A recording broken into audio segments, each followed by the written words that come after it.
எல்லாம் இருக்கும்போது நம்ம சந்தோஷமா கை உயர்த்தி போடுறதை விட இல்லாமையில, குறைவுகள்ல, பலவீனத்துல, தேவைகள்ல நமக்கு எதிராய் சிலர் செயல்படும் போது, முரண்பாடான காரியங்கள் நடக்கும் பொழுது, எதிர்பாராத தேவைகள் வரும்போது நீங்க அப்படி பாடும்போது கர்த்தர் அதை பலியா சுகந்த வாசனை அதை அப்படியே முகர்வார்.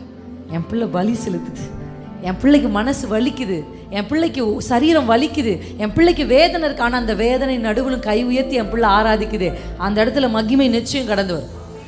இந்த பாட்டினுடைய ரியல் சாராம்சத்தை எப்போ நான் உணர்ந்து தெரியுமா? சிஎம்சி ஹாஸ்பிட்டலில் என் பிள்ளைக்கு கையிலலாம் ஊசி குத்தி அவள் அட்மிட் ஆகி 3 மாதத்தில் உடம்பு முழுசும் அவளுக்கு சிக்கன் பாக்ஸ் வந்து கையில் வெயின் போடு கிடைக்காம காலில் போட்டு அவள் அப்படியே வீங்கி போயிருந்தா. அந்த சூழலில் புலம்பணும், ஏன் இப்படி நடந்துச்சுன்னு கேட்க எனக்கு தைரியம் இல்லை அப்பா கிட்ட. அல்லேலூயா. அப்போ நான் இந்த பாட்டை, இந்த இன்ஸ்ட்ருமெண்டல் மியூசிக் யூடியூப்பில் வரும், அதை அப்படி ஆன் பண்ணி அந்த ரூம்குள்ளே வச்சுட்டு அப்படியே கைகளை உயர்த்தியாவே ராஃபா நான் பாட பாட அந்த அறைக்குள்ள கர்த்தருடைய மகிமை, பலத்த மகிமை இறங்கி வந்துச்சு. மருத்துவர்கள் 1 மணி நேரத்துக்கு ஒரு தடவை வந்து செக் பண்ணுவாங்க.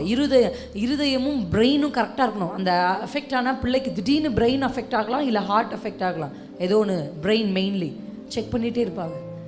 அவங்க வந்து நர்ஸ் வந்திருக்காங்க உள்ள, எனக்கு தெரியல, நான் கை உயர்த்தி ஆராதிச்சிருப்பேன். அவங்க ஒரு கிறிஸ்டியன் நர்ஸ் வந்துட்டு ஓடி போய் நர்சஸ் லான்ச்சில் சொன்னாங்களாம், சிஸ்டர்ஸ் 1 நிமிஷம் உள்ளே போயிட்டு வெளியே வாங்க, அந்த ரூம்குள்ளே போயிட்டு வெளியே வாங்க, ஏன்னா அந்த ரூம்குள்ளே ஒரு ஏதோ இருக்குது, நீங்கள் உள்ளே போய் வெளியே வந்தாலே அவ்வளோ ஆசீர்வாதம் உங்களுக்குன்னு சொல்லி ஒவ்வொரு நர்ஸாக உள்ளே வந்துட்டு போனாங்க. முடிச்சுட்டு சொன்னாங்க, இந்த அறை இப்படி ஒரு மகிமை.